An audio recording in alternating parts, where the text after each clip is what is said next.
Boa noite, pessoal. Vamos começar?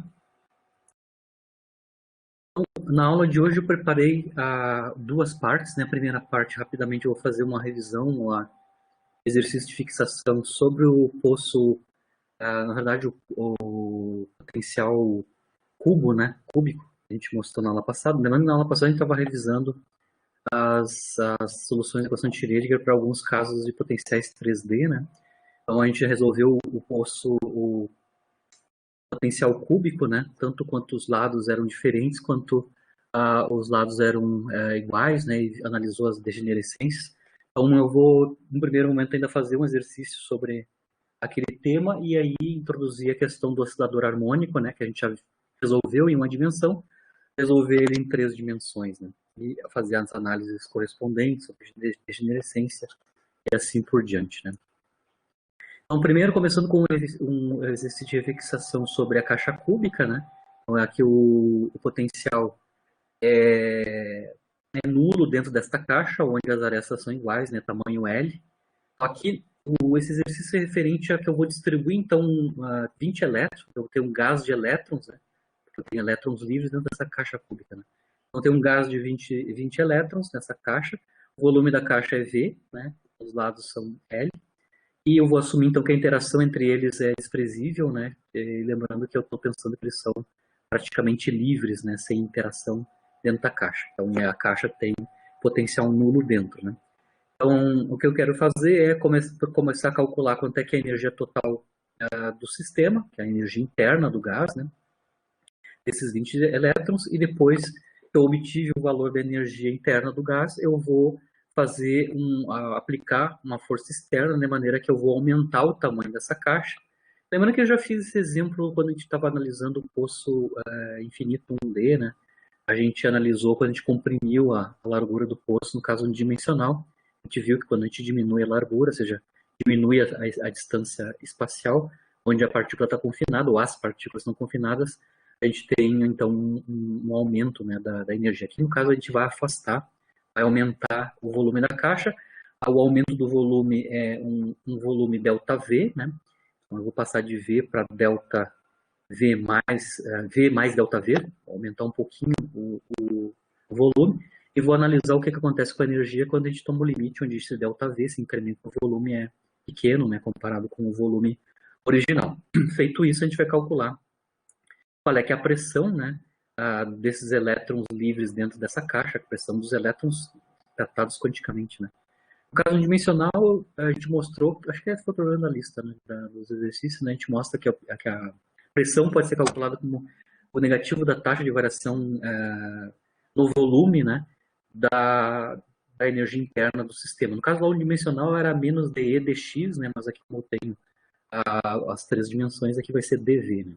Então eu consigo calcular uma taxa de variação no volume da energia total do sistema como sendo a pressão, e eu quero calcular numericamente a pressão exercida por esses elétrons na caixa, tá?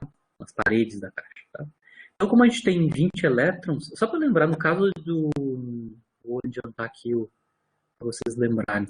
No caso da caixa cúbica com lados iguais, a gente viu que a gente tem um estado fundamental, é o primeiro nível de energia, mais baixo, né? Corresponde aos números quânticos N1, N2, N3, 1, né?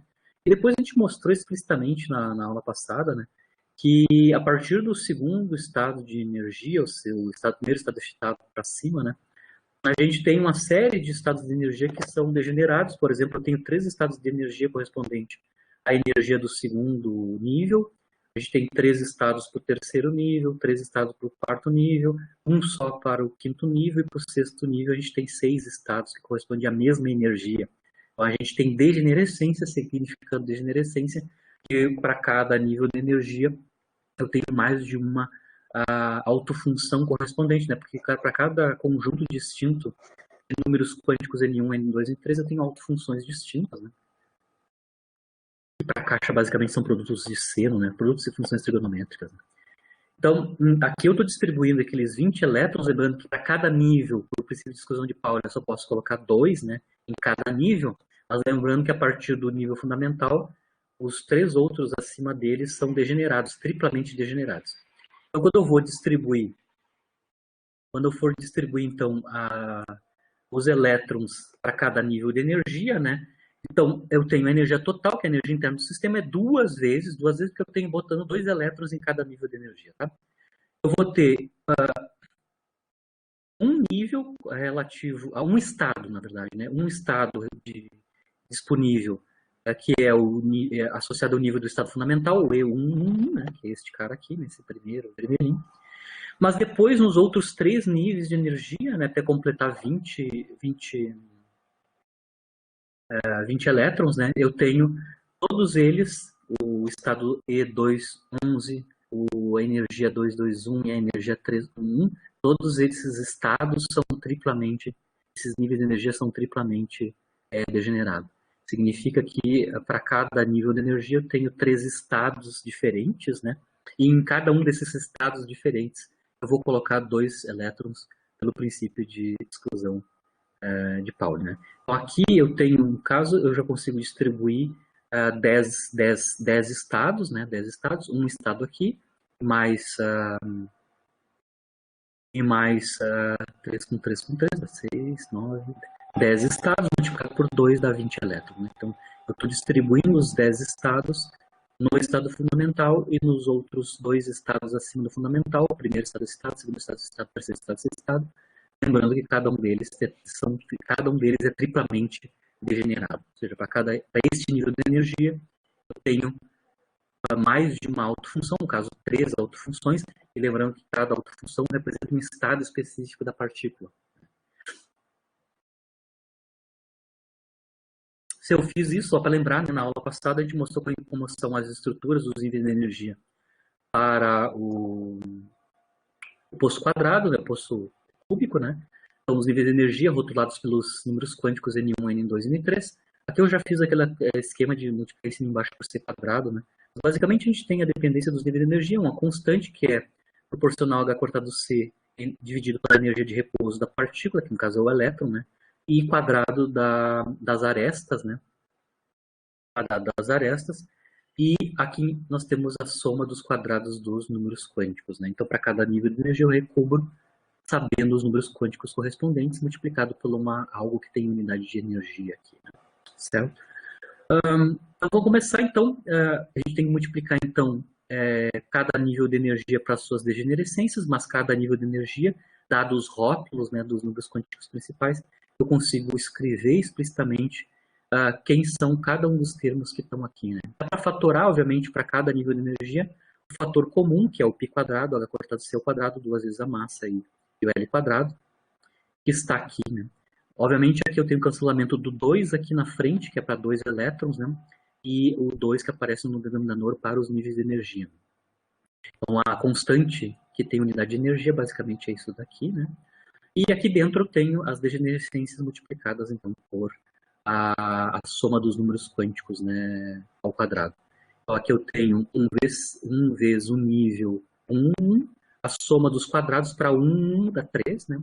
A soma dos quadrados para o 2, 1, 1 é 4, 1, 1, que dá 6, né? O outro nível é o 2, 2, 1. O 2, 2, 1 dá 4, 4, 1, que dá 8, 9, né? 9, 3 vezes 9.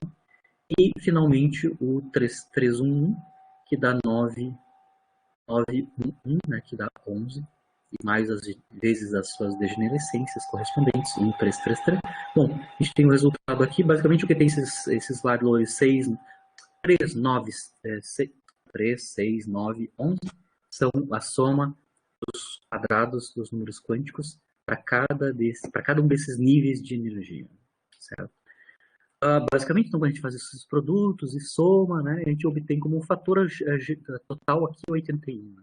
Basicamente, eu tenho a energia total, esses 20 elétrons distribuídos 2 a 2, né, em cada um dos níveis, incluindo as suas degenerescências aqui, né, no caso 3D, para o poço cúbico, né, a gente tem 81 vezes a unidade correspondente em energia.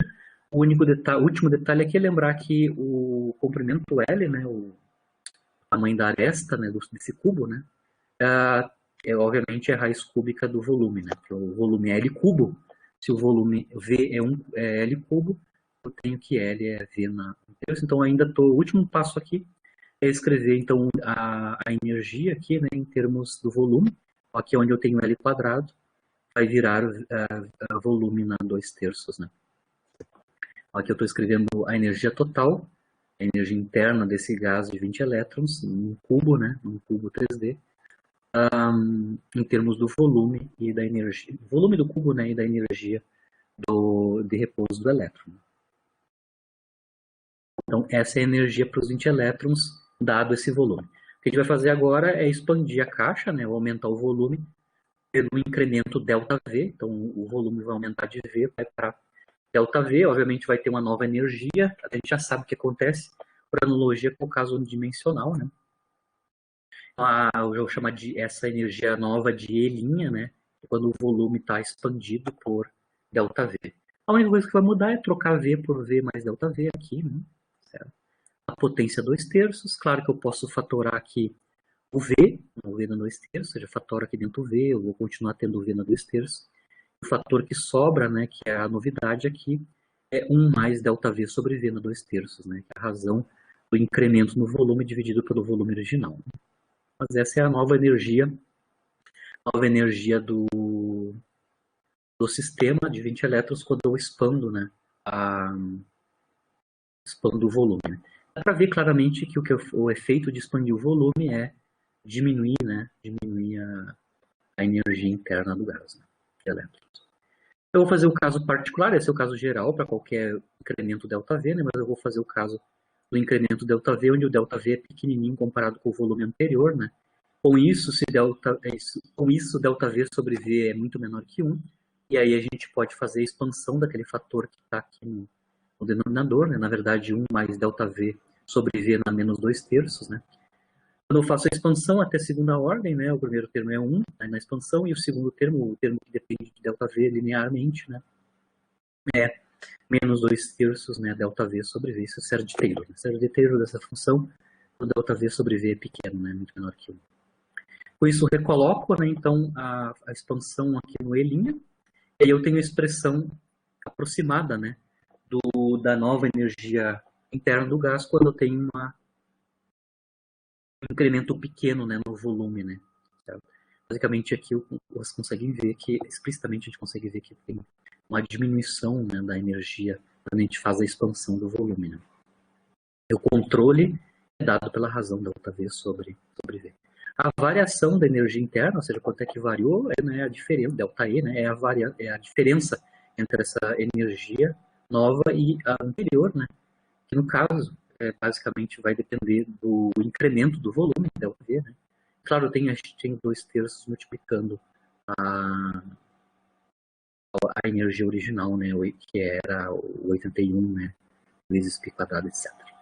Mas basicamente aqui a gente tem ΔE, o sinal menos está dizendo que a energia diminuiu, né, a energia interna diminuiu, mas a diferença de energia está explicitamente dada em termos da energia de repouso do elétron, do volume original e de quanto foi incrementado, né, o volume. Nada mais tem diferença. A gente conhece o ΔE em analogia completa com o caso unidimensional, né? A gente consegue associar a pressão desse gás de elétrons, né, livres dentro da caixa com a variação em volume da energia interna, a energia total. Ou seja, na forma diferencial é menos dE dV. Lembrando que no caso unidimensional era menos dE dx, né? Eu até escrevi lá nas questões de exercício, né, nas atividades daquela semana, como é que eu derivei a expressão da pressão, né? O ponto de partida é a definição de força a partir do momento, etc, etc. Mas a extrapolação para o caso 3D, né, é isso tudo aqui. A pressão pode ser calculada como o negativo da variação no volume da energia interna, né, a energia total do gás. No caso aqui, se o ΔE é suficientemente pequeno, né, que corresponde a incrementos no volume pequenininho também, a gente pode aproximar a derivada de dV por a razão entre os incrementos, né, na energia interna e no volume. Neste caso aqui, a gente consegue calcular explicitamente o ΔE sobre ΔV, né? Então é só dividir essa expressão por ΔV. Basicamente, a gente consegue calcular que a pressão sobre as paredes da caixa, né? E nessa forma funcional, basicamente, ela cai com o volume na potência 5/3, né? Quanto maior o volume, obviamente, menor é a pressão nas paredes da caixa, né? Se eu comprimir, obviamente, a caixa, né? Se eu comprimir o volume espacial, diminuir o volume da caixa, automaticamente eu vou aumentar muito a pressão. Essa pressão não tem nada a ver com temperatura, né? Como a gente viu no gás ideal clássico, né? A gente conseguiu calcular pressão usando basicamente leis newtonianas, né? Na mecânica clássica a gente mostrou que a pressão pode ser calculada, mas o argumento todo lá era equilíbrio térmico, né? A energia cinética média tem a ver com a temperatura, né? Aqui não, aqui mesmo em temperatura zero, a gente vai ter uma pressão dos elétrons, porque aqui a gente tem férmions confinados numa região espacial. A gente já viu isso de várias maneiras. A mais simples é entender que o princípio da exclusão de Pauli, o princípio de incerteza de Heisenberg impõe que a energia média mínima de uma partícula que está confinada numa região espacial, né, é não nula. Né? Mas aqui a gente pode calcular a pressão específica, mesmo em temperatura nula, essa é chamada pressão de degenerescência dos férmions, que no caso aqui são os elétrons. Né? Essa pressão que eu calculei é chamada de pressão de degenerescência, lembrando que os férmions aqui, os elétrons, né, são degenerados, só o primeiro estado fundamental aqui do cubo é não degenerado, todos os outros são triplamente, tem um que é até sextamente degenerado. São degenerescências, né, dos elétrons, e a relação entre a pressão e o volume é explícito, né, na forma de 5 meios no volume. Vocês veem um caso interessante, se eu multiplicar P vezes V na 5 terços, né, eu vou ter uma constante, né, V na 5 terços é uma constante, né, no processo de expansão do gás. Né. Isso, se eu comparar com o caso clássico, né, isso corresponde, no caso clássico de gás ideal, né, a uma expansão adiabática do gás ideal monoatômico. Né. Lá para o gás ideal monoatômico clássico, né, a gente tem que o produto da pressão do gás vezes V a volume do gás, contém o gás, né, nas 5 terços, é uma constante. Inclusive, a gente dá um nome para aqueles 5 terços, né, PV na gama, né, onde gama é a constante diabática. Né. No caso do gás ideal monotômico clássico, a constante adiabática é exatamente 5 terços, que é dada pela razão do calor específico, a pressão constante e a volume constante para o gás monotômico. Né. Então, no caso aqui, a gente está com elétrons livres, né, gás de elétrons livres, obviamente a gente está ainda recobrindo o caso clássico, né, onde a gente tem uma constante adiabática que é correta, né, consistente com o caso clássico. Né.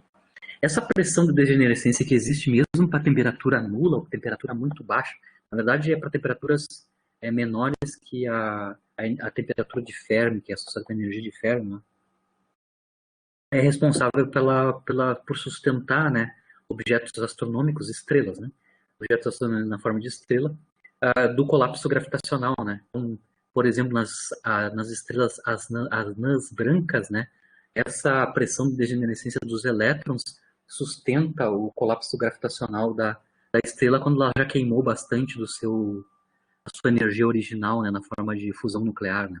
Chega um ponto que se esgota o núcleo da estrela, e ela vai começar a colapsar, e segura por um tempo o colapso é a pressão de degenerescência dos elétrons, porque eles empurram, né, a estrela no sentido de dentro para fora, né, e a pressão gravitacional empurra a massa, né, para o centro da estrela. Também no caso das estrelas de nêutron, mas lá no caso os férmions são nêutrons, né?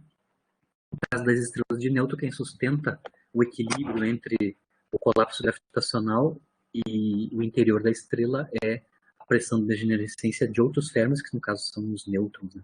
Pelo processo de neutronização, né? De conversão dos elétrons nessa estrela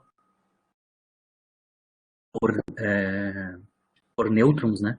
E basicamente eu tenho um número gigantesco de nêutrons dentro da estrela, e quem sustenta essas estrelas típicas de nêutrons são a pressão de degenerescência. E aqui eu queria só calcular, claro, eu fiz contas numéricas, analíticas, então, usando o caso mais simples da caixa cúbica, né, que tem as degenerescências para os elétrons, né, mas aqui eu quero dar a ordem grandeza dessa pressão de degenerescência. Né. Então, vamos supor que eu estou com elétrons numa caixa cúbica que tem arestas. É um cubo de lado um angstrom, ou seja, um cubo de tamanho atômico, né? Um cubo de tamanho atômico, cujo volume é L3, né? Ou seja, é um angstrom ao cubo, né? Qual é que é a pressão desses 20 elétrons? Onde eu já obtive aqui a expressão da pressão, só que agora eu quero calcular quanto é que é o volume, colocar ali e obter quanto é que é a pressão. Então, vejam bem, ali eu tenho a expressão é 54, né? 54, a massa do repouso do elétron e o volume. Aqui, 54, lá, lá. Aqui a gente tem sempre H cortado C, que a gente sempre está usando o 1993 em unidades de electrovolts, né? 1973 electrovolts Angstrom, só quadrado, né? Embaixo a gente tem a energia de repouso do elétron, 511 keV, keV 10 a 3, né? Aqui o volume, o volume que é L ao cubo, né?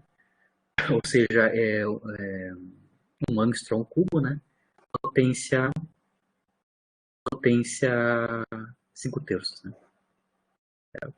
E aí a gente tem explicitamente a pressão em unidades de electrovolts angstrom ao cubo, por angstrom ao cubo. Obviamente aqui teve um tilt, eu esqueci de colocar o valor, mas você consegue calcular numericamente aqui. As unidades de pressão que vai sair, obviamente, é electrovolt, né, por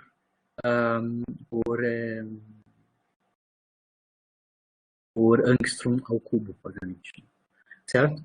Mas o valor que eu obtenho aqui em electrovolts por angstrom cúbico eu vou transformar em unidades de pressão mais comum para nós, que é a atmosfera, né? E o fator de conversão está aqui embaixo, tá? Eu vou dar para vocês, é 1 electrovolt por angstrom cúbico, isso dá da ordem de 1,6, 10 na 18 atmosferas, né? Então, depois eu vou colocar lá corretamente qual é que é o valor numérico. Eu tinha anotado isso em algum lugar, mas quando eu converto, eu tenho 4,1, 10 na 21 atmosferas. Tenho 10 na 21 pressões atmosféricas para esses 20 elétrons num cubo que tem tamanho, tem lado de um angstrom. Só para vocês terem a ordem de grandeza, quando eu confino férmions, né, no caso aqui confino elétrons, né, numa região espacial muito pequena, isso automaticamente me dá uma pressão de degenerescência que é brutal, né? No caso lá das estrelas, o que acontece o confinamento também está em região pequena, porque a densidade dessas estrelas é bem alta, né? O número de elétrons por unidade de volume é alto, né? E eu posso fazer a conta específica, mas você consegue ver que esses exemplos simples aqui, eu já consigo mostrar que a pressão típica de degenerescência dos elétrons para confinados numa região que é pequena, que é da ordem de atômico, né, é gigante, 10 na 21 atmosferas. Né. Feito isso, a gente só, para finalizar a questão do potencial cúbico, né, que tem as suas degenerescências, vamos passar para a aula de hoje, que é o oscilador harmônico, no caso 3D. Né? Vou começar primeiro com um oscilador harmônico anisotrópico, que é o caso onde as frequências de oscilação são distintas, né, em cada direção. É o caso geral, depois eu vou especificar para o caso particular do isotrópico. Vou fazer o caso geral primeiro para o oscilador harmônico anisotrópico em coordenadas cartesianas, que é o que a gente está sempre fazendo aqui. Né? Então, essa aqui é a cara do potencial, né, energia potencial para o oscilador anisotrópico. A única diferença, claro, potenciais elásticos, né, proporcional ao quadrado da coordenada, mas aqui a anisotropia está na forma das constantes das rigidezes elásticas, né, as rigidezes elásticas aqui, que é K1, K2, K3, são distintas, caracterizando então um oscilador harmônico. Como as rigidezes elásticas são distintas, eu vou ter distintas frequências angulares, né, o ômegas, né, raiz de K sobre M, que é a massa reduzida do sistema, né, para cada direção cartesiana. Então, eu tenho, como os casos são diferentes, eu vou ter 3 frequências angulares de oscilação em cada direção cartesiana. Tá? Mas vejam bem, no caso aqui, no caso do potencial, da energia potencial associada com o oscilador harmônico anisotrópico, a gente recaiu no caso, como a gente analisou na aula passada, onde a energia potencial ela é separável, né? É uma soma de 3 potenciais harmônicos, né? E cada um dependendo apenas de uma das coordenadas cartesianas, né? Tenho uma função em x, uma em y e outra em z. Tem uma soma de potenciais, onde cada uma desses potenciais dependem apenas de uma das coordenadas cartesianas. No caso aqui, como se tivesse três molas, né? A analogia de três molas atuando nas três direções, só que essas molas têm rigidezes elásticas, escalas diferentes. Lembrando que no caso do oscilador harmônico, qualquer potencial, né, qualquer energia potencial nas proximidades de um ponto de equilíbrio estável, né, mesmo no caso 3D, pode ser aproximado pela energia potencial do oscilador harmônico. Né? Então é super importante entender como é que funciona o oscilador harmônico, porque qualquer outra energia potencial que dependa da posição em torno de um ponto de equilíbrio estável vai ser bem aproximada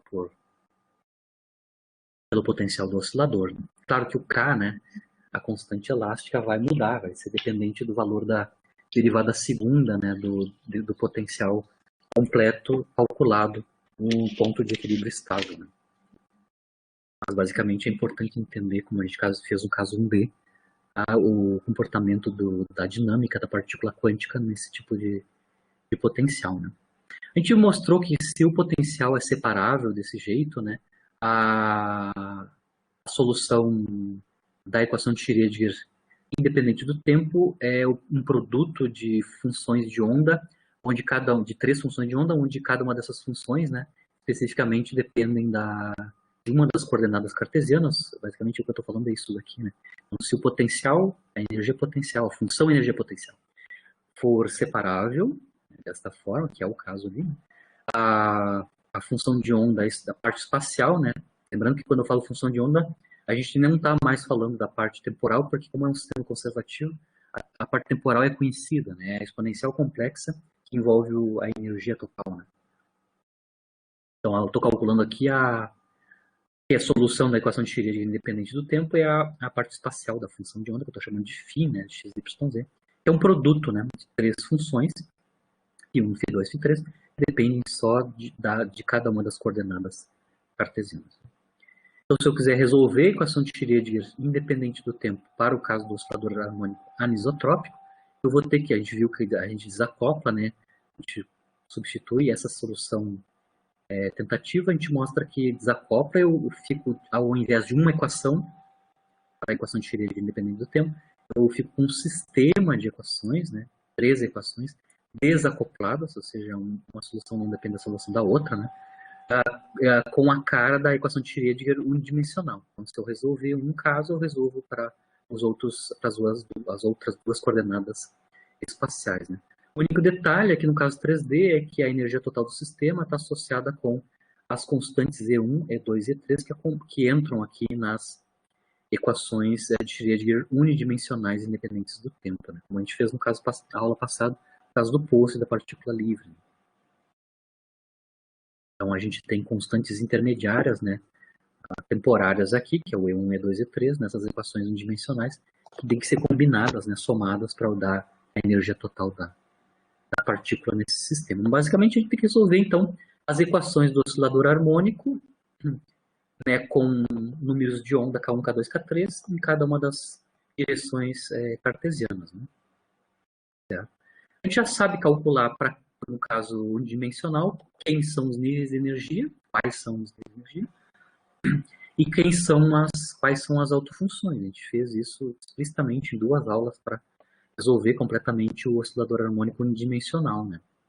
Então, os níveis de energia a gente conhece, né? Cada nível de energia unidimensional, para cada variável aqui, né? Que são E1, E2 e E3, obedecem às estruturas de níveis de energia para o oscilador harmônico unidimensional. Então, por exemplo, na direção x, cujo número de onda é K1 e a frequência angular é ω1, a distribuição dos níveis de energia é essa daqui, né? É o N1 mais 1 meio, cada cortado o ômega, mas o ômega é igual a ω1, né? Que é a frequência angular da direção x. Basicamente é a estrutura, só a gente trocou, está rotulando aqui o número quântico e a frequência angular relativo ao movimento na direção x. Né? A mesma coisa vai acontecer na direção y e na direção z. Eu estou somando as estruturas de nível de energia em cada uma das direções espaciais. Obviamente aqui aparecem novamente 3 números quânticos, né? Um para cada direção espacial, né? O N1, o N2 e o N3.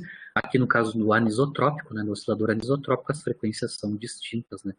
As frequências de oscilação são distintas em cada direção, ômega 1, ômega 2 e ômega 3. As autofunções a gente construiu, a gente deu uma aula para construir as autofunções completas do oscilador harmônico. Basicamente são gaussianas multiplicadas por polinômios de Hermite de ordem n, né? No caso unidimensional. Como a solução é um produto, né? A função de onda em 3D é o produto das autofunções em cada direção, basicamente a gente consegue também escrever a forma explícita, né, das autofunções para o oscilador harmônico 3D anisotrópico, fazendo explicitamente o produto das soluções, das autofunções unidimensionais, né, na direção x, y e z. Lembrando, claro, como eu estou fazendo um produto de três funções que tem a mesma cara, né, que tem em cada dimensão. Por exemplo, na direção x, a gente tem a normalização, Cn, que aqui é Cn1, né, a gaussiana em x, né, e na menos 1 meio alfa 1 x quadrado, né, multiplicado pelo polinômio de Hermite de ordem n1, e aqui o argumento do polinômio é alfa x, né, onde alfa está rotulado pelo... Lembrando que alfa aqui, no caso unidimensional, é diretamente proporcional, né, à raiz quadrada da frequência. Aqui, como as frequências elas são distintas, os alfas são distintos também. Então, eu vou ter um alfa 1, alfa 2, alfa 3, porque eu tenho distintas frequências angulares entrando aqui, né? Ômega 1, ômega 2, ômega 3. Então, basicamente, a autofunção na direção x é a mesma, né? A normalização, a gaussiana na direção x, claro, com um alfa agora rotulado como alfa 1, dependente da frequência angular ômega 1, e o polinômio de Hermite de ordem n1, né? Onde o argumento é alfa x. Né? Bom, no produto, obviamente, vão aparecer os outros polinômios de Hermite, de ordem n2 e n3, e as gaussianas nas variáveis y e z, né? Claro, com as suas respectivas normalizações, né? Cn2 e Cn3. Lembrando que no caso o unidimensional, os fatores de normalização foram determinados para a condição de normalização, né? Lá dos polinômios de Hermite, a gente mostrou que as Cn's, né, tem esta cara, né? É alfa dividido por raiz de π, 2 na n, sobre vezes n fatorial, raiz quadrada, né? No caso aqui, como eu tenho três constantes, né, uma associada a cada autofunção em cada direção, né? O I vai variar então entre 1 e 3, né? 1, 2, 3, me dando as distintas normalizações Cn aqui, né? Na construção da autofunção completa do oscilador harmônico anisotrópico. Muito bem. No caso onde os números de onda, que é o caso que a gente está fazendo aqui, né, forem completamente distintos, né, tanto os números de onda e automaticamente as frequências angulares, né, lembrando que as frequências angulares é raiz de K sobre M, né, se as constantes, as rigidezes elásticas são todas distintas, né, a gente vai ter, então, níveis de energia que são não degenerados, ou seja, para cada nível de energia, para o oscilador harmônico anisotrópico 3D, eu vou ter apenas uma autofunção explícita. Tá? Isso aqui tem analogia completa no caso que a gente já analisou na aula passada, a caixa cujos lados são distintos. Né? Quando a gente tem lados distintos na caixa, os níveis de energia, os estados de energia não são degenerados. Né? Quando a gente coloca um dos lados, pelo menos dois dos lados iguais, ou os três são iguais, a gente introduz, devido a essa quebra de tamanho de lado, a gente introduz degenerescência para os níveis de energia. Né? A mesma coisa que vai acontecer para o oscilador harmônico, no caso anisotrópico, como os K são distintos, os níveis de energia são não degenerados. Para cada energia, a cada nível, eu vou só ter uma autofunção, que vai corresponder a um estado particular da partícula, né? Sujeito a esse potencial de oscilador, né? Anisotrópico.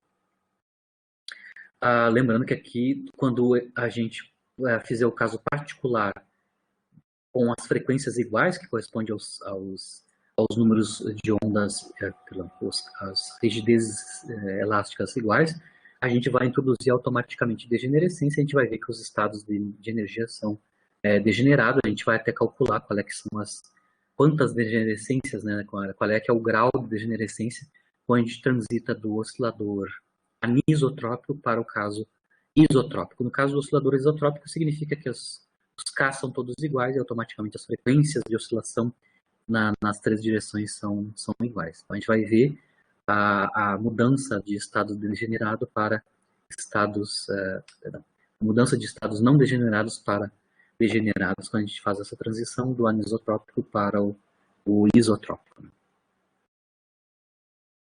Mas aqui a gente tem o caso geral, né? Tanto para os níveis de energia, quanto para as autofunções, para o caso do oscilador anisotrópico em 3D. Né?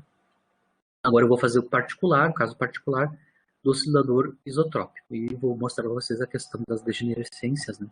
Que vão aparecer devido a essa mudança, né, das frequências. Lembrando que toda vez que eu tenho uma simetria, né, que é adicionada no meu problema, automaticamente associada a essa simetria adicional, eu tenho o aparecimento de degenerescências. Né? Então, se eu tenho assimetria nos meus problemas, nos potenciais, eu vou ter não degenerescência. Quando eu introduzo um tipo de simetria, automaticamente eu vou ter o aparecimento de degenerescência quanto aos níveis de energia. Bom, no caso particular, então, se eu estou agora analisando o oscilador isotrópico, onde as frequências, né, são as mesmas, né, porque os K são os mesmos, né, então a frequência única aqui, ômega, é basicamente raiz de K sobre N, onde os K são iguais, né, o K1, K2, K3 são todos iguais. Lembrando que no oscilador harmônico os N's começam em zero, né, o nível de energia mais baixo corresponde a N0. Né. Se a gente pegar o caso particular do nível de energia geral, né, que eu mostrei aqui, e colocar as frequências iguais, então a gente pode fatorar as frequências, né? Basicamente, então, eu vou ter a soma do N1, N2, N3 e 3 vezes 1 meio, dá 3 meios, né? Então, isso que eu mostrei aqui. N1, N2, N3, mais 3 meios multiplicado por H cortado ômega é igual nas três direções. Né? Então, esses são os níveis de energia para o oscilador harmônico isotrópico. Depende, claro, depende da soma dos três números quânticos N1, N2 e N3. Né? Lembrando que no caso do poço, né, do cubo, né, do potencial cúbico, os níveis de energia dependiam da soma dos quadrados, né, dos números quânticos. Aqui, no caso do oscilador, depende da soma dos números quânticos. Né? No caso das autofunções do oscilador isotrópico, né, em 3D, basicamente, então, a gente vai voltar aqui no caso geral, né, no caso anisotrópico. Né? Bom, obviamente eu vou ter uma simplificação aqui, porque os alfas vão ser iguais, né? Eu vou deixar de ter alfas distintos, né? Lembrando que o alfa depende da frequência. Se a frequência é igual, os alfas que aparecem aqui, o alfa 1, alfa 2 e alfa 3 é o mesmo alfa, né? E lembrando que o alfa também aparece nas normalizações, que vai ser a mesma, né? Certo? E, obviamente ali em cima, como os alfas vão ser iguais, eu vou fatorar alfa e eu vou ter o soma dos quadrados das coordenadas, que basicamente é a distância radial r, né? O módulo do vetor posição da partícula. Então, está aqui a expressão da autofunção no caso do oscilador isotrópico. Né? Eu vou ter a normalização, que é o que eu estou chamando de CN1, N2, N3. Né? É o produto das normalizações individuais em cada direção. Né? Como eu falei para vocês, eu consigo fatorar então o alfa quadrado, que é como os três termos acompanhando as coordenadas ao quadrado. Aqui eu tenho o R2, né, que é o quadrado do vetor posição, x2 mais y2 mais e2. Tá aqui. E, claro, os polinômios de Hermite, né, estão sendo calculados com o mesmo alfa, né? Alfa e multiplicado pelas coordenadas cartesianas. Alfa é único, dada a frequência, eu consigo calcular o alfa, né? A CN, eu coloquei aqui o coeficiente geral, né? Está aqui explícito, né? Eu fiz o produto dos três coeficientes, obviamente considerando alfa igual, né? Alfa igual nos três casos, né? Eu obtenho essa expressão para o coeficiente geral da autofunção, no caso isotrópico, né? Basicamente eu tenho esse produto, vai dar a alfa ao cubo, né? E a dependência dos números quânticos ainda estão dentro aqui dos denominadores, potência ao meio, né? Então os níveis de energia vão depender da soma, né, dos números quânticos N1, N2 e N3, né? Não dos quadrados. Lembrando que eu posso chamar essa soma desses três números quânticos, né, N1, N2 e N3, de N. Então, dado uma soma particular de combinações de N's, N1, N2 e N3, eu tenho um outro número quântico que é o número quântico N. Né? Então, ainda posso escrever os níveis de energia também em termos do N correspondente à soma dos números quânticos separados, né? O N1, N2 e N3. Vamos começar então com os níveis de energia, né? Começando com o nível de energia mais baixo, né? O nível de energia mais baixo vai corresponder quando os três números quânticos N1, N2 e N3 são zero. Isso vai corresponder ao número quântico N, né? Zero também. Certo? Ou seja, esse é o estado de energia E0, estado fundamental, né? Obviamente, do oscilador harmônico 3D isotrópico, né? Quando eu coloco zero nos números quânticos, a gente consegue ver que o nível de energia é 3 meios de H cortado ômega. Né? Está aqui, 3 meios de H cortado ômega. É a energia do estado fundamental do oscilador 3D isotrópico. Bom, eu estava falando para vocês, quando eu introduzo simetria no problema, que no caso as frequências são iguais nas três direções, né? Vai haver degenerescência para níveis de energia maior que o fundamental. Então vamos começar com a energia do primeiro estado excitado, que é o segundo nível de energia. Né? Então, para o primeiro estado excitado, né, que é o próximo depois do fundamental, eu tenho, então, para aquele caso, o nível de energia, o N, né, o número quântico N, vai ter que valer 1. Tá? Vai valer 1, mas para valer 1, lembrando que N é a soma dos três números quânticos individuais. Né? Para valer 1, tem três opções para isso acontecer, ou seja, três combinações dos números quânticos individuais para dar soma 1. Né? Que são esses três casos aqui. Né? Ou seja, as combinações possíveis, os conjuntos de números quânticos N1, N2 e N3, que dão o mesmo número quântico N igual a 1, né? Ou seja, a mesma soma dando 1, são essas aqui, né? 1, 0, 0, 0, 1, 0 e 0, 0, 1. Essas três combinações, esses três conjuntos de números quânticos, N1, N2 e N3, vão dar o mesmo nível de energia, tá? Que é o nível de energia E1. Eu posso calcular explicitamente, né? Quando um dos N's é 1 e os outros são 0. Isso vai dar 1 mais 3 meios de H cortado ômega, 1 mais 3 meios é 5 meios de H cortado ômega. Essa é a energia do primeiro estado excitado, né? Que é o segundo nível de energia do oscilador isotrópico 3D. Né? 5 meios de H cortado ômega. Então, a energia E1 corresponde a 3 estados físicos. Lembrando que essas combinações individuais, essas três combinações individuais que me dão uma degenerescência de ordem 3, corresponde a 3 autofunções distintas, ou seja, 3 estados, né, da partícula diferentes relativo ao mesmo nível de energia. Então, eu tenho degenerescência de ordem 3 para o primeiro estado excitado. Se eu vou para o segundo estado excitado, né, onde o número quântico N tem que dar 2, né, agora, o nível de energia é E2. Bom, aí para dar 2, a soma dá 2, bom, eu tenho 6 opções. 6 opções que me dão N igual a 2. Tá? Obviamente, os três primeiros óbvios é colocar um dos números quânticos aqui, o N1, ou o N2, ou o N3, 2. Mas também, eu posso também tomar dois deles 1, né? 2 deles 1. Eu tenho as três opções para cada caso. Então, isso vai dar 6. 6 conjuntos de números quânticos que vão me dar N igual a 2. Então, obviamente, eu tenho, para o segundo estado excitado, eu tenho uma degenerescência de ordem 6, né? 6 vezes degenerado. Significa que para esse nível de energia, que é o E2, que é 7 meios de H cortado ômega, né? Então, se eu colocar N igual a 2, qualquer um dos N's igual a 2, eu vou ter 2 mais 3 meios, né? Que dá 7 meios, né? De H cortado ômega. Eu tenho 6 estados que correspondem ao mesmo nível de energia, 7 meios de H cortado ômega.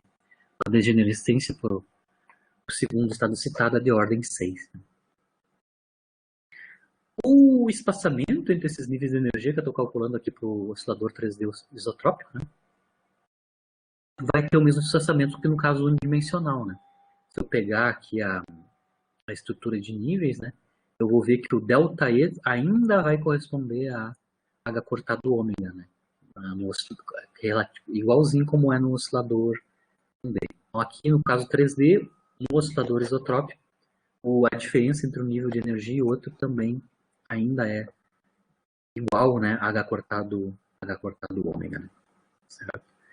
Quanto ao número de degenerescência, aqui eu estou fazendo explicitamente a análise nível a nível. Né? Então, o estado fundamental não é degenerado, O primeiro estado excitado é triplamente degenerado, o segundo estado excitado é 6 vezes degenerado, olhando, analisando especificamente as combinações possíveis, né, para os números quânticos. Né. Mas a gente pode mostrar, claro que eu não vou fazer isso aqui na aula, mas é fácil até demonstrar, que a degenerescência, se eu estou no nível n, ou seja, se o meu número quântico for n, né, eu consigo, e claro, isso vai corresponder ao nível de energia para o oscilador isotrópico 3D desta forma, né, n mais 3 meios de H cortado ômega, onde o n é a soma, né, no N1, N2, N3, né, vai ter degenerescência desta ordem aqui, tá? Exatamente esta ordem. N mais 1, N mais 2 sobre 2 vezes degenerado, né? Então você consegue ver, se eu coloco N igual a zero, que é o estado fundamental, obviamente, não tem degenerescência, a degenerescência é de ordem 1, significa que o estado não é degenerado. Né? Para N igual a 1, né? Eu vou ter 2 vezes 3, que é 6, dividido por 2, que é 3, né? Triplamente degenerado, foi aconteceu correto. Se eu botar n igual a 2, que é o segundo estado excitado, né? Eu vou ter, então, 3 vezes 4, né? 3 vezes 4 dividido por 2, né? Que é 6. 6 vezes degenerado. Então, aqui eu consigo calcular explicitamente para qualquer nível n, qual é que é a ordem de degenerescência. N mais 1, N mais 2 dividido por 2, explicitamente. Aqui eu só estou colocando a estrutura, né, até o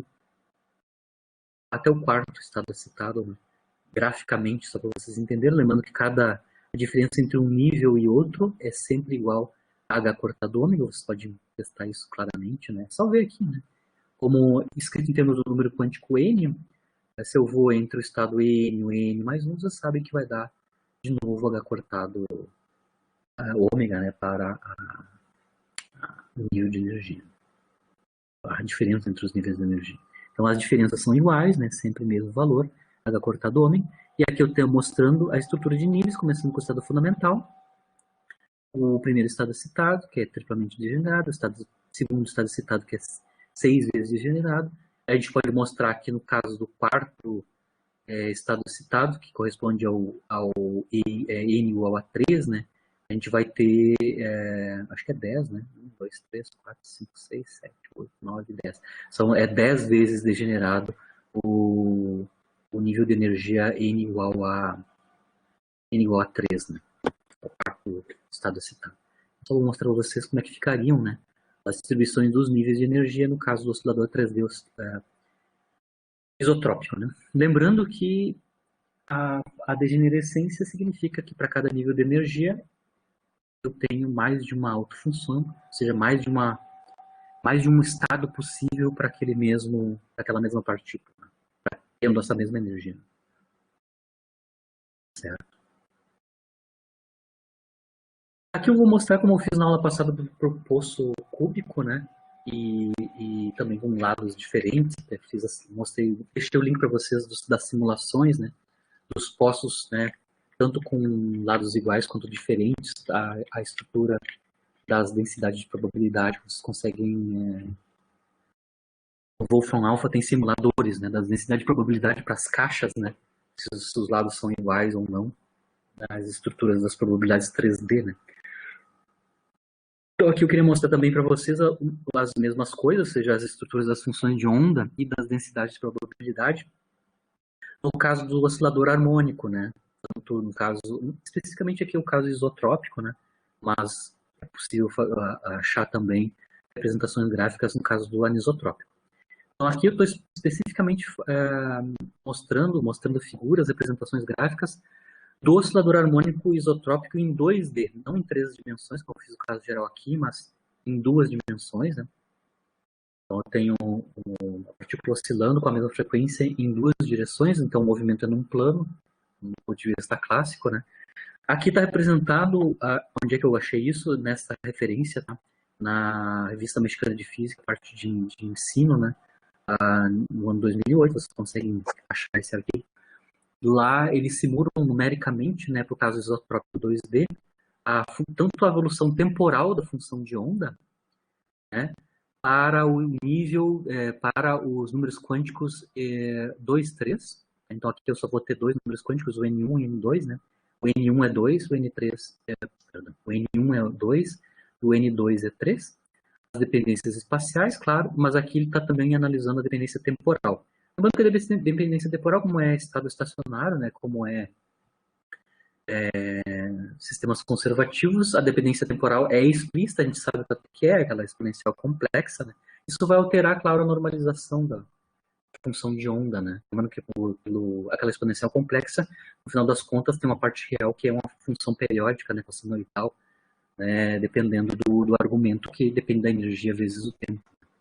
Aqui o que eles fazem, vou aumentar só um pouquinho para conseguir enxergar aqui, né?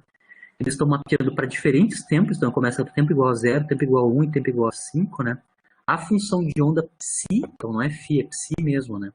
Aqui a psi tem a parte espacial e a temporal. Então já está multiplicado pela função de onda espacial a exponencial complexa que depende de ômega t, né? Então para 3 tempos distintos, né? 0, 1 e 5, em termos das coordenadas, né? Então aqui eu tenho a parte real da função de onda, parte real da função de onda φ23, φ32, né? Que é um dos estados excitados do oscilador harmônico 2D isotrópico. Tá? Bem lá para cima, né? Onde o N1 é 13 e o N2 é 2. Né? Isso corresponde ao N igual a 5, né? N igual a 5. Seria o quarto estado excitado. Né? Bom, você consegue ver que aqui eu consigo enxergar, eles conseguem simular a variação da função de onda mesmo, a parte real dela, quando varia o tempo, né? Claro que a estrutura é mais ou menos parecida, mas vocês vejam bem que a função de onda, a parte real, vai mudando com o tempo. No lado direito, a gente tem sim a densidade de probabilidade ρ, que é a Pxy, né? Que é o módulo quadrado da função de onda completa, né? Que no caso, para sistemas conservativos, a gente tem sistemas que são estados estacionários, né? Então aqui basicamente a psi23 módulo quadrado é igual a φ23, só a parte espacial módulo quadrado. Também a evolução temporal para os 3 tempos, né? Obviamente vocês vão ver que a densidade de probabilidade em função das coordenadas x, y, ela é congelada, ela não muda de forma corretamente, né? Porque os estados são estacionários, né? Tem sistema conservativo, eu não posso enxergar, não tem dependência temporal na densidade, apesar de ter dependência temporal explícita na função de onda parte real. Aqui é um caso bem particular de um oscilador harmônico isotrópico em 2 dimensões. Né? Representação gráfica, né? Esse artigo, na verdade, eles fazem apresentações gráficas dos cubos também, tá? Potenciais cúbicos, tanto isotrópico quanto anisotrópico, o movimento da partícula no plano também, em planos, né? E também um oscilador 2D. É interessante essa conta numérica, né? Representada numericamente. Aqui eu achei também na internet esse projeto aqui, que é um site, tá? Que é o Quantum Mechanics Visualization Project, o nome curto é QVIS, tá? Quantum Mechanics Visualization Project. Lá ele tem simulações de várias das funções de onda e densidade de probabilidade que a gente está tendo agora, nos vários casos, né? Tanto no 1D quanto no 2D e 3D. Eu achei lá nesse site, nessa simulação, você pode simular todos os níveis de energia e como é que ficam as funções de onda e as densidades de probabilidade, né? Claro, a função de onda para um tempo fixo, né? Tempo igual a 0, obviamente. Então, eu deixei o link ali, vocês podem fazer a brincadeira de vocês. Eu só mostrei 2 que eu puxei de lá, simulei, que é a função de onda do oscilador harmônico isotrópico, né? Mas no caso 2D, no 3D, no caso geral que eu fiz, né? Mas no caso 2D eu consigo fazer o gráfico completo, né? Porque aí eu só tenho 2 variáveis aqui embaixo, eu consigo calcular tanto a psi quanto a psi quadrado. Né? Então aqui está representado o estado 1, que é o estado n igual a 2, né, para o oscilador harmônico, que é o segundo estado excitado. Né?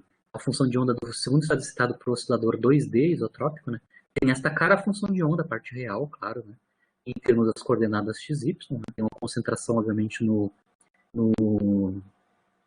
a origem do sistema de coordenadas, né? Claro aqui, mas claro, ainda tem mínimos aqui embaixo, simétricos relativo à origem, né? Esses buracos que aparecem aqui, lembram como aqui eu estou com N1 e N2, correspondem a diferentes comportamentos dos polinômios de Hermite, né? As funções de onda unidimensionais, a forma delas são dadas pelo produto da gaussiana multiplicado pelo polinômio de Hermite. Lembrando, dependendo da ordem do polinômio de Hermite, como o nome está dizendo, né, são polinômios de mais altas ordens. Então, a combinação da gaussiana com o polinômio da determinada ordem vai dar a forma funcional unidimensional da autofunção unidimensional, né? A combinação das duas autofunções, uma em cada direção, dá essa forma funcional em 3D aqui, né, para a função de onda. Né? E aqui tem a densidade de probabilidade associada a essa mesma função de onda, né? O psi quadrado, psi1, né, ao quadrado tem esta forma funcional, e lá embaixo a gente tem a projeção, né, a bidimensional do gráfico 3D da densidade, né? A densidade desse oscilador harmônico 2D isotrópico. Lá nesse simulador você consegue ver os níveis de energia também.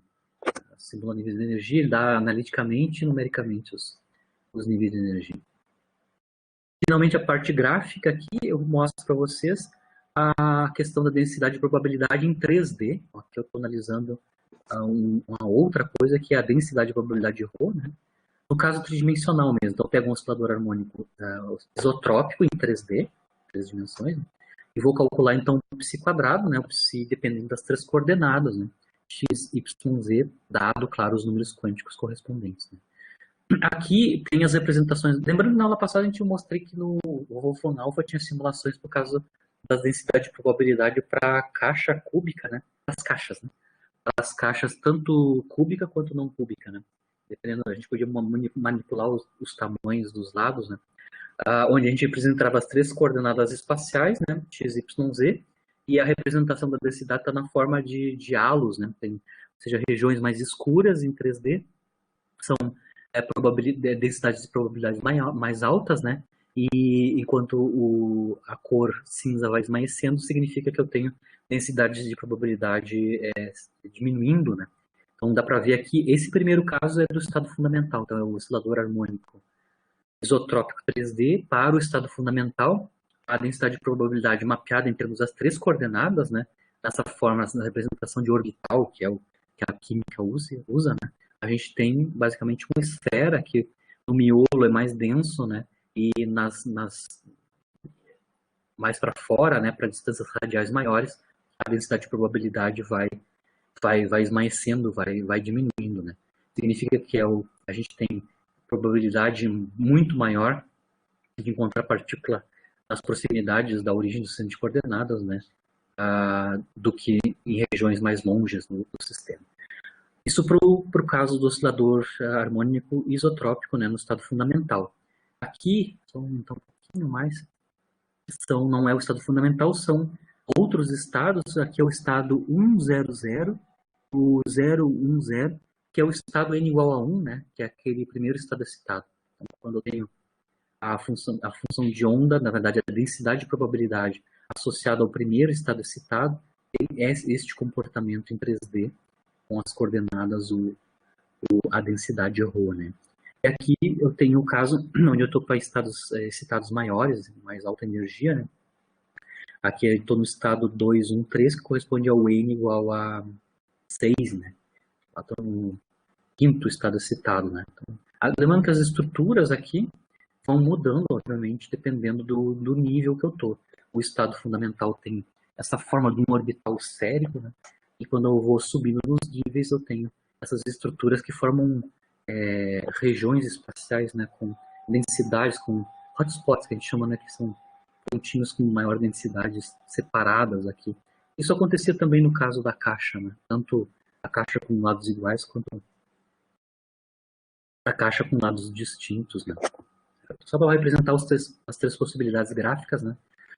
Aqui no caso das funções de onda e densidades, no caso 2D, aqui também no caso 2D, e aqui no caso 3D, a densidade 3D, né, na forma dos famosos orbitais, formas orbitais. Né?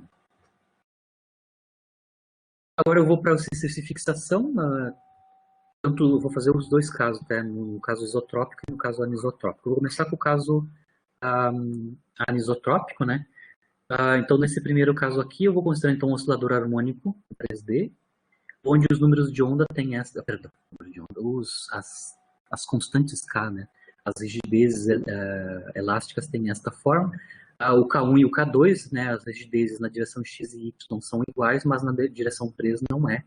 Certo? Então, tem uma assimetria aqui, não é um oscilador isotrópico, né? Eu tenho uma dos Ks diferentes. Né? No caso aqui, eu vou submeter o próton, né? Um próton, é a partícula que eu vou submeter, o próton está sujeito a esse oscilador anisotrópico. Né? Então, no caso do próton, sujeito a esse oscilador anisotrópico, esse potencial de oscilador anisotrópico, né? Eu vou designar quanto é que é o valor numérico da constante elástica, né? Constante de rigidez. A gente mostrou, eu acho que eu já fiz um exercício parecido no caso unidimensional, né? Tipicamente, para moléculas diatômicas, né, o K típico é da ordem de 1000 joule por metro quadrado. Né? Então, o K1 aqui, que é na direção X, por exemplo, é 10 na 3 joule por metro quadrado. Eu já escrevi aqui em termos de unidades, transformei, né? O joule eu transformei em electrovolt, o metro quadrado eu transformei para angstrom quadrado. Então, 10 na 3 joule por metro quadrado fica 62,42 electrovolts por angstrom quadrado. Tá? Só para facilitar depois a conta numérica posterior. Mas está sabido quem são as Ks nas duas direções X e Y, né? Depois eu vou designar qual é que é o valor de K3. Né? Basicamente eu estou fazendo uma coisa mais ou menos realística aqui, né? Supostamente quase realística, que é prótons, né? Oscilando num oscilador anisotrópico, onde essa frequência de oscilação na direção XY, no plano XY, é o típico de moléculas diatômicas. Né? Aí vamos analisar os níveis de energia, eu vou analisar os três primeiros estados, né, os três primeiros níveis de energia, os mais baixos, né, para esse oscilador anisotrópico, né, e para fazer essa conta explícita, eu vou designar quanto é que é a frequência ω3 associada com a constante K3, né, eu vou dizer que ela é só 10% maior que a frequência na direção XY, que é o ω1. Né?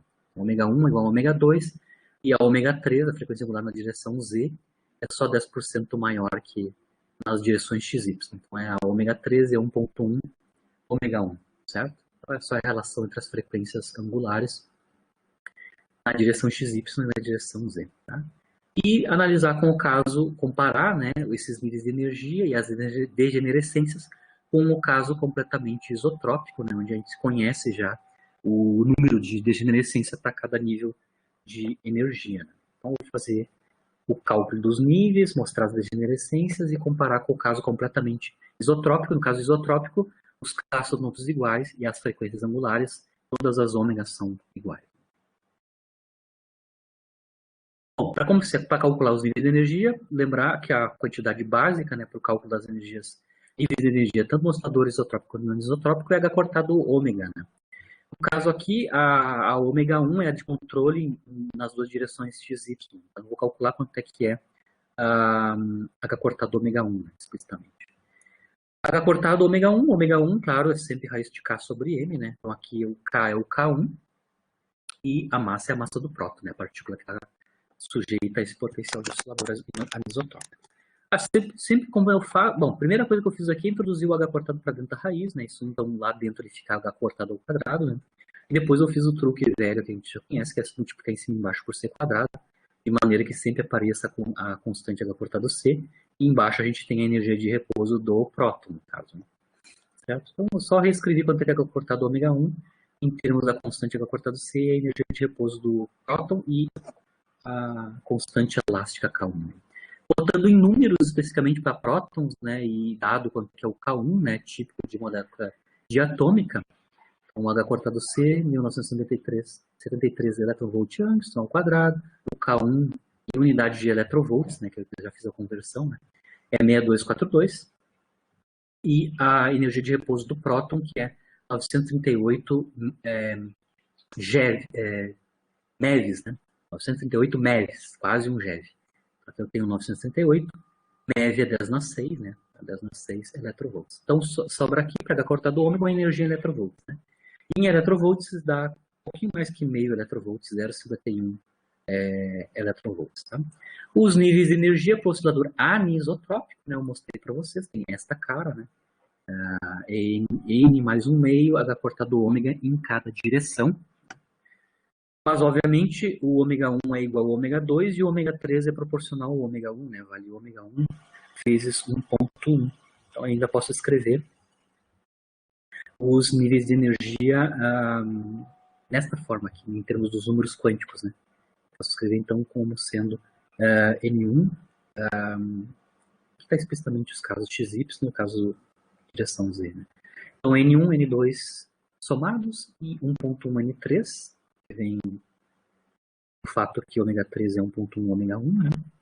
E também o 1,5, que é a soma do 1 mais 1 meio, né?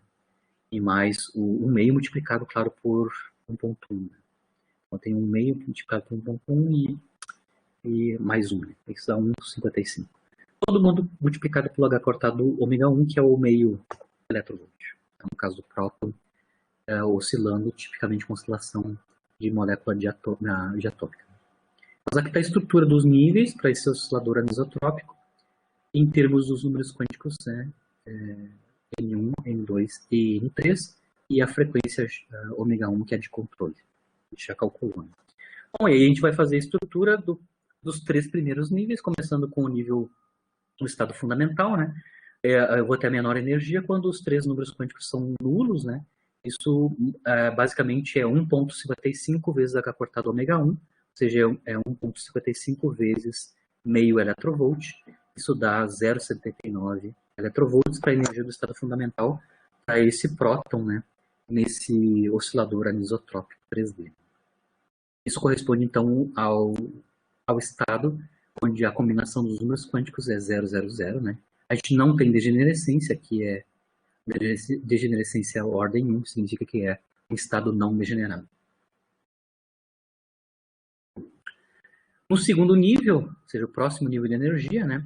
A gente vai alçar um desses números quânticos, tanto o N1 ou o N2, partindo de 0 para 1. Lembrando que os N's começam em 0 a 1 no oscilador harmônico, os níveis de energia do oscilador. Então a gente vai alçar um desses dois a 1, né? Isso pode acontecer então de duas maneiras, claro, mantendo o N3 zero. Tem um problema de alterar o N3, como ele está multiplicado por 1,1, isso estraga tudo, né? Então tem que começar com o N1 e o N2 primeiro, não mexe no N3. Então, a gente vai manter o N3 zero e alçar um dos caras a 1. Então, o N1 pode ser 1 ou o N2 pode ser 1. Isso significa que eu tenho 2 estados correspondentes ao mesmo nível de energia. Né? Esse nível de energia, então, vai ser 1 mais 1,55, ou seja, 2,55, H cortado ômega 1, então é 2,55 vezes meio eletrovolt. Isso dá 1,30 eletrovolts para a energia do primeiro estado citado, para esse oscilador com um próton, né, 3D, certo? Correspondente, então, a uma degenerescência de ordem 2, eu tenho 2 estados possíveis para o mesmo nível de energia. Vamos para o terceiro nível, que é o terceiro nível de energia, né? Então, agora a gente pode deixar os N1 em N2 zero e alçar, então, o N3 para 1, tá? Isso, então, vai me dar um próximo nível mais alto depois do primeiro estado citado. Tá? Então, vou botar 0, 0 e 1. Significa, então, que esse nível de energia tem valor 1,1 mais 1,55, então isso dá 2,65 multiplicado pelo H cortado ômega, que é 0,51 eletrovolts. Isso vai dar, então, 1,35 eletrovolts. Esse nível de energia é conseguido com apenas um estado, que é o estado 001, né? Obviamente, então, aqui a gente, de novo, volta a ter um estado não degenerado. Então, aqui nesse oscilador anisotrópico, especificamente, a gente tem um dos níveis, o segundo, né, o segundo nível de energia é duplamente degenerado. Certo? No caso, se eu tivesse todas as frequências distintas, eu não teria degenerescência nenhuma. Né? Todos os estados seriam não degenerados. Aqui, como eu introduzi uma simetria, que é só a única simetria que eu botei aqui, é que as frequências em duas direções, que é x e y, são iguais, a introdução dessa pequena simetria já introduz degenerescência, né? Se a gente for para os estados mais altos de energia, a gente vai ver que também vai ter estados com degenerados, né? Para energias mais altas. Comparado com o caso completamente, né, degenerado, que é o caso do oscilador isotrópico, para fazer a comparação das degenerescências desse anisotrópico com alguma simetria, ou completamente simétrico, né? Onde no caso do oscilador isotrópico, a gente sabe, em 3D, né? A gente sabe que o grau de degenerescência é esse daqui, né? Por nível de energia N, a gente tem degenerescência N mais 1, N mais 2 dividido por 2, o grau de degenerescência. Né? E no caso do oscilador harmônico isotrópico, os 3 primeiros níveis de energia são, eu calculei ele explicitamente, né? A gente calculou explicitamente. O primeiro nível de energia, que é o N igual a 0, tem 3 meios de cortado ômega 1.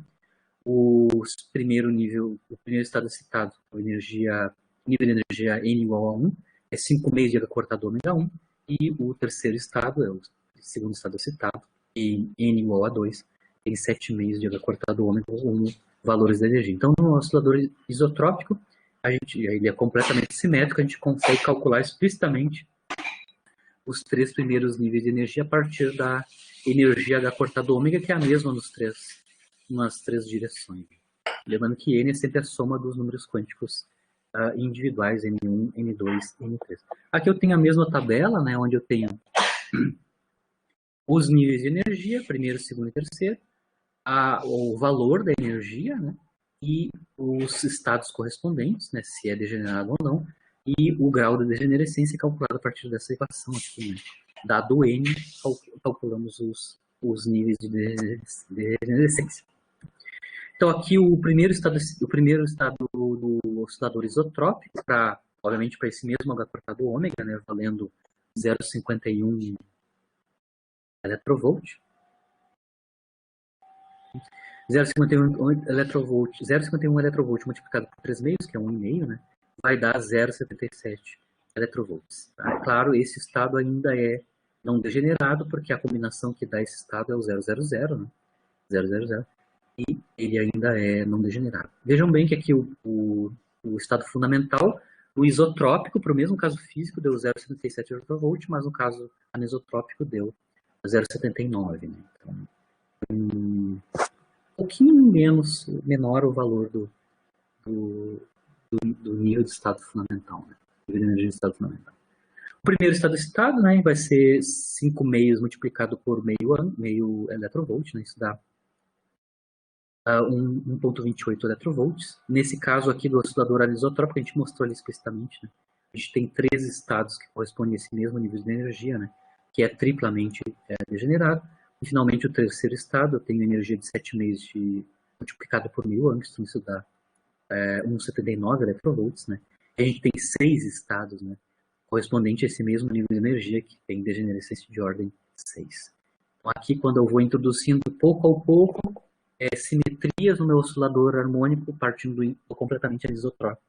Para o isotrópico, cada introdução de pequena simetria introduz degenerescências que vão aumentando de ordem até chegando ao máximo de degenerescências no caso do oscilador completamente isotrópico. O meu segundo, já tratamos os níveis de energia, tanto no isotrópico quanto no anisotrópico, o exercício final aqui relativo aos osciladores 3D, tem a ver com as autofunções, né? Eu mostrei o caso geral das autofunções, tanto no caso anisotrópico quanto no isotrópico. No isotrópico eu escrevi a expressão completa das autofunções, né? Então aqui eu quero escrever explicitamente, né, a autofunção do estado fundamental do oscilador isotrópico, tá? Que corresponde então à função de onda, a autofunção φ000, né, onde N1, N2 e N3 são zero, que é o estado fundamental, em termos das coordenadas. Depois eu vou calcular densidades de probabilidade, então eu vou assumir que eu tenho um elétron, né, uma partícula, sujeito a este potencial que está, este elétron está no seu nível de energia do estado fundamental, sujeito a um potencial de oscilador harmônico isotrópico, né, com frequência angular ômega, né. Eu quero calcular então qual é que é a probabilidade, se está no estado fundamental, né, qual é que é a probabilidade de encontrar ele dentro da região classicamente permitida, no caso. Certo? Então, vou começar com o primeiro caso aqui, que é escrever explicitamente a autofunção do estado fundamental, né? Lembrando que aqui a gente só tem uma única frequência, né? Frequência ômega, e os números quânticos associados ao estado fundamental são esses aqui, né? 000 correspondente a n igual a 0. Né? Lembrando que, no caso, os polinômios de Hermite de ordem zero, inclusive a gente derivou eles explicitamente usando a fórmula de Rodrigues em aula, né? Aquela forma de recorrência para obter todos os polinômios de Hermite, a gente mostrou que os polinômios de Hermite de ordem zero, que vão entrar aqui na função de onda do estado fundamental, né? São todas 1. Então, os polinômios de Hermite que dependem das coordenadas x, y, z, como a gente está no estado fundamental, todas aquelas 3, eu só vou voltar aqui só para vocês lembrarem o que eu estou falando, né? Eu estou aqui falando explicitamente nas autofunções do oscilador isotrópico, né? Vamos ver se eu escrevi o caso isotrópico explicitamente. Eu estou falando é isso daqui, né? Como N1, N2 e N3 são ambos todos nulos, né? Independente do que está acontecendo, de qual é que é o argumento do polinômio de Hermite, as H0s, né? Os polinômios de Hermite de ordem zero são todos 1, né? São todos 1. Então isso facilita bastante, né? A gente não vai ter nenhuma dependência de polinômio de Hermite para o estado fundamental para a função de onda do oscilador. Não tem nada de outro polinômio, porque todos os 3 são 1. Então, 1 vai dar 1. Lembrando que eu vou ter um único alfa, né, que é proporcional à frequência angular, ômega única, né, isotrópica. E, basicamente, então, a gente vai ter a normalização multiplicada pela gaussiana, né? A normalização é o produto daquelas CN1, CN2, CN3, né, que eu até mostrei para vocês quanto é que é a normalização. No caso isotrópico, no caso do N igual a 0, né, sobra aqui para a normalização C000, alfa sobre raiz de π na potência 3,5. O 3 vem porque eu multipliquei 3 vezes, né, o mesmo coeficiente, e a raiz quadrada já está originalmente na expressão dos coeficientes. E uma gaussiana em R, né, que está pesada pelo alfa quadrado, certo? Essa é a autofunção do oscilador harmônico isotrópico, no caso 3D, né? A função de onda, a autofunção φ000. Ela é basicamente uma função de onda. A princípio, obviamente, ela depende das coordenadas cartesianas x, y, z, mas se vocês olharem aqui, na verdade, ela é só uma função da distância radial, né? É apenas função de r quadrado. Claro que dentro do r quadrado está a soma dos quadrados das coordenadas x, y, z. Mas a forma funcional da autofunção é radial. É uma função radial, no final das contas. Né? Lembrando que no caso do movimento de oscilador harmônico, tanto no caso clássico, no caso unidimensional, né? A partícula só pode desenvolver movimento, que é a região classicamente permitida, né? Dentro, no caso unidimensional, entre menos A e mais A, né? Onde A é a amplitude de movimento. Né? Então, A e menos A é a amplitude de movimento. E no caso aqui quântico, no caso 1D, vocês calcularam, acho que é um problema do exercício lá das questões da semana passada, né? Calcular quem são as amplitudes de movimento no caso quântico, né? No caso geral, para qualquer número quântico. Aqui eu estou especificando o caso n igual a 0, que é o caso do estado fundamental, né?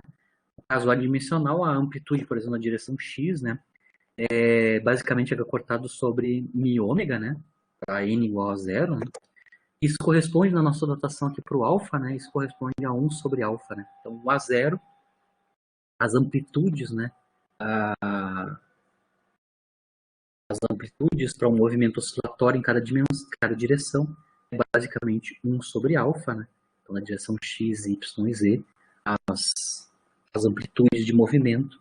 A partícula, então, tem movimento simétrico em torno da origem, que é o ponto de equilíbrio estável, né? E ela só pode ir nesses pontos de retorno que estão localizados entre menos A0 e mais A0. Tá? Essa, em 3D, essa vai ser a região classicamente permitida. Né? Ou seja, eu só posso viver o movimento da partícula dentro da amplitude, ou seja, entre os pontos de retorno, né? Menos A0 e A0. Então, para calcular qual é a probabilidade de encontrar partícula, né, sujeita ao oscilador isotrópico, no caso, do estado fundamental, né, a região classicamente proibida, então elas são distâncias radiais menores ou iguais a zero, né, onde a zero é 1 sobre alfa. Então, no caso 3D, obviamente aqui eu estou fazendo um pulo, tá? Na verdade tem uma sofisticação a mais aqui no caso do oscilador multidimensional que eu vou falar depois. Eu estou fazendo só essa brincadeira só para mostrar como é que eu calculo as densidades de probabilidade em 3D. Nem sei se isso aqui é válido, mas anyway. Mas eu vou falar para vocês qual é que é o meu problema aqui. Mas o que eu estou assumindo o quê? Eu estou assumindo que a partícula está, classicamente, né, se ela está oscilando com o oscilador harmônico isotrópico, no caso do estado fundamental, mas no caso clássico, a trajetória da partícula, ela vive dentro de um círculo, perdão, de uma esfera, né? Uma esfera de raio A, né? Onde A é a amplitude. Né? Então, assumindo então que a partícula, em cada uma das direções, ela está entre menos A e A, né? Classicamente. Significa que a partícula tem que se movimentar dentro de um... Eu estou assumindo aqui que a partícula está se movimentando classicamente dentro de uma esfera de raio A, né? No caso aqui, A zero, no nosso caso quântico. Né? Basicamente é isso. Então, eu quero calcular quanto é que é a probabilidade então, de encontrar partícula dentro dessa esfera de raio A zero. Do ponto de vista clássico, é a região classicamente permitida. Fora dessa região, obviamente, a gente está fora dos pontos de retorno, isso é classicamente proibido em mecânica clássica, no caso 1D, e aqui automaticamente no caso 3D também. Né? Bom, para calcular a probabilidade, eu vou ter que então integrar essa autofunção que eu acabei de mostrar para o estado fundamental, integrar as três coordenadas cartesianas, né? Ou seja, integrar no volume espacial. O volume espacial, obviamente o volume espacial contido, né, nesta região, que é uma esfera de raio zero centrada na origem. Bom, eu posso calcular isso tanto em coordenadas cartesianas, quanto em coordenadas esféricas, que eu já mostrei, né? Vou mostrar daqui a pouco, tá? Mas basicamente o que eu vou calcular aqui é uma integração tripla, uma integral tripla, né? Da psi quadrado, que no caso aqui eu mostrei explicitamente para vocês que é uma função apenas radial. A φ000 funciona dependente apenas de R, distância radial R, né? E integrar ela no volume espacial correspondente dentro dessa esfera de raio zero.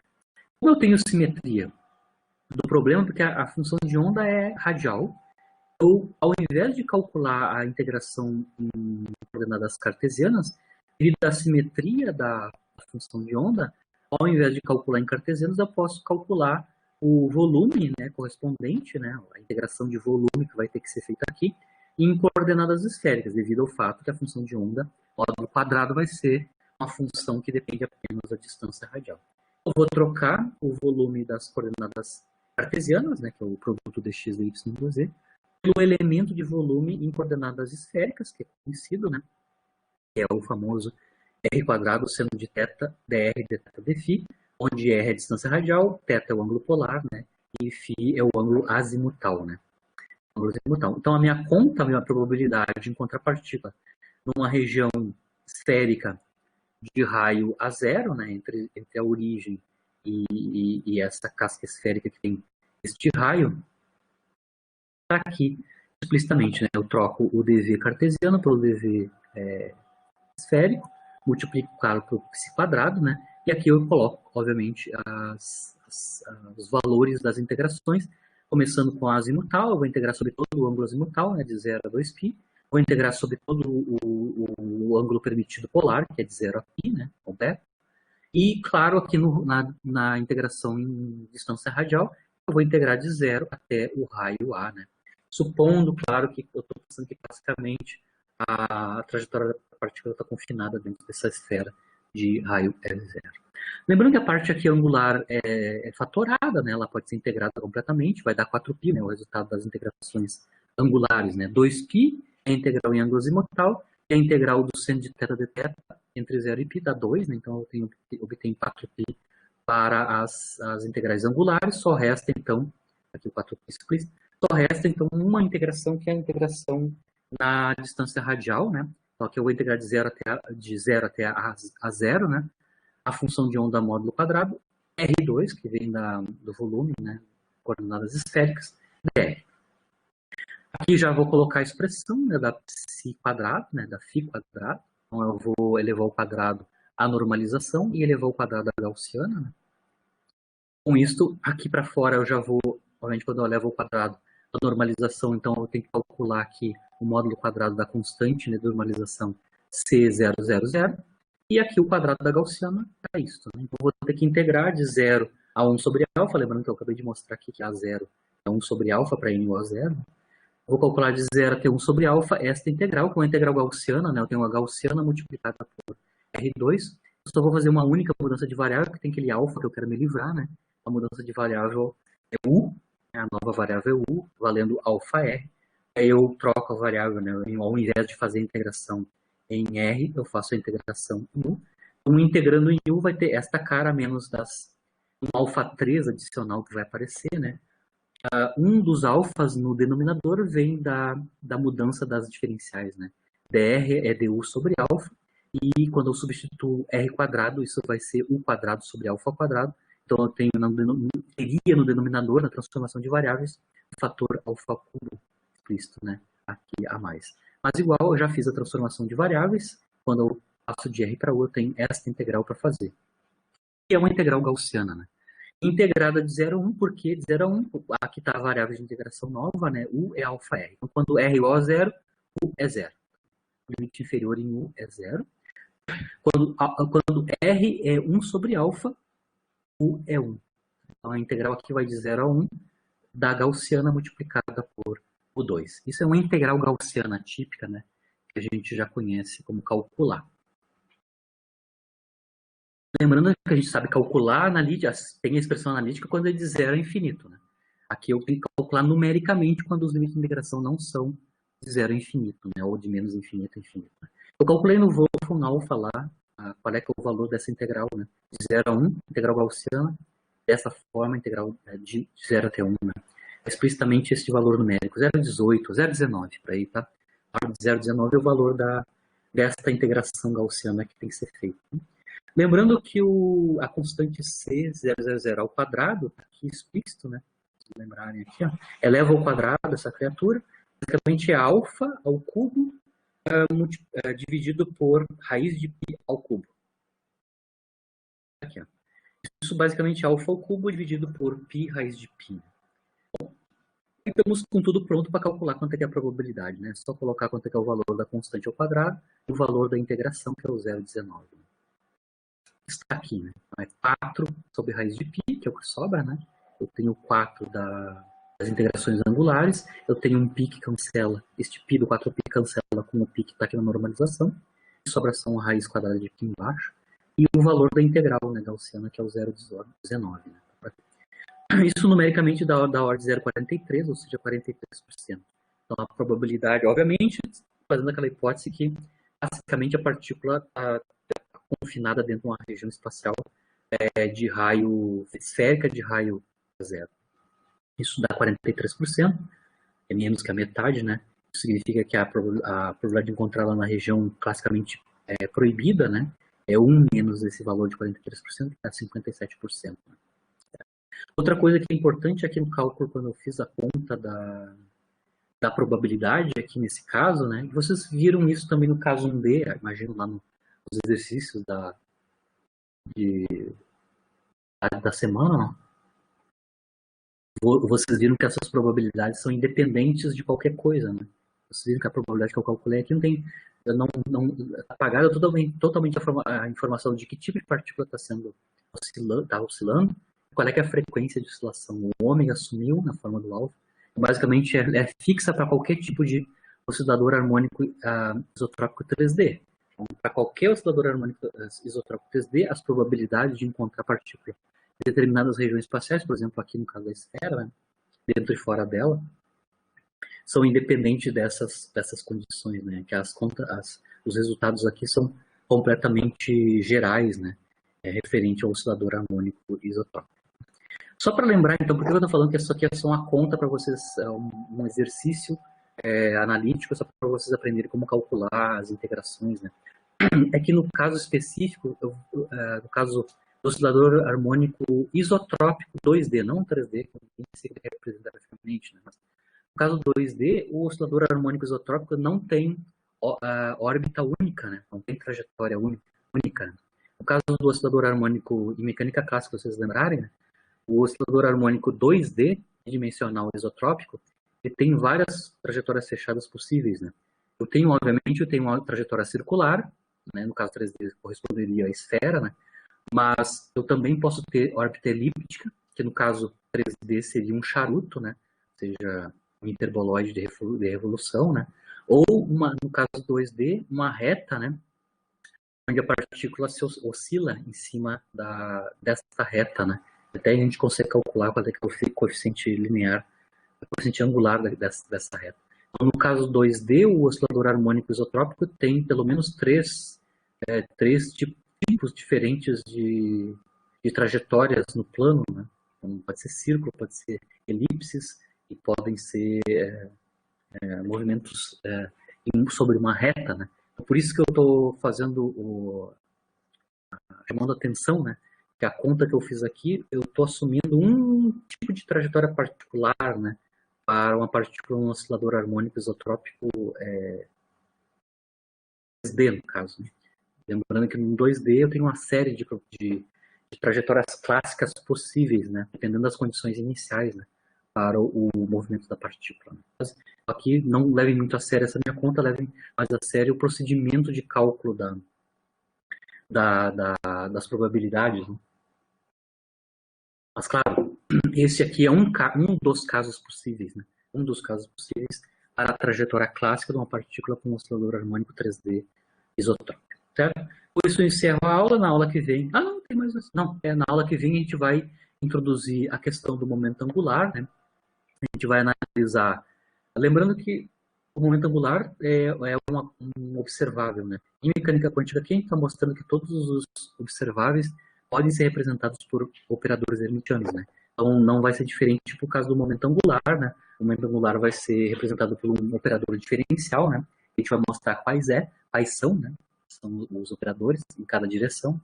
Posso ver as componentes do momento angular em cada direção e associar a eles os operadores diferenciais espaciais, né? A gente vai ver as propriedades desses operadores, né? E vai tentar construir, não sei se eu vou conseguir construir analiticamente assim, cabo a rabo, mas tentar construir as autofunções, né, desses operadores no momento angular. Né? Isso é o ponto de partida para depois a gente analisar a questão do átomo de hidrogênio. Né? Mas na aula que vem a gente vai analisar em detalhes o momento angular, a sua versão clássica e depois a versão quântica na forma de operador. A gente vai mostrar, claro, que ele é quantizado, né, em mecânica quântica. Do ponto de vista da tecnologia, lá no modelo do Bohr, isso já acontecia, né? Quando ele quantizou a energia do elétron nas suas transições, uma das consequências era a quantização do momento angular, né, do elétron. Né? A gente vai analisar aqui o caso de construção de primeiros princípios de como é que se dá a quantização do momento angular na forma do seu operador, né, associado. Certo? Na aula que vem continuamos o momento angular na terça-feira. Tá? Foi aberto então para perguntas, dúvidas, questionamentos e quem vai, bom final de semana, né? Bom fim de para quem vai. Vou ficar aqui ainda para perguntas, questionamentos, tem alguma dúvida dos exercícios e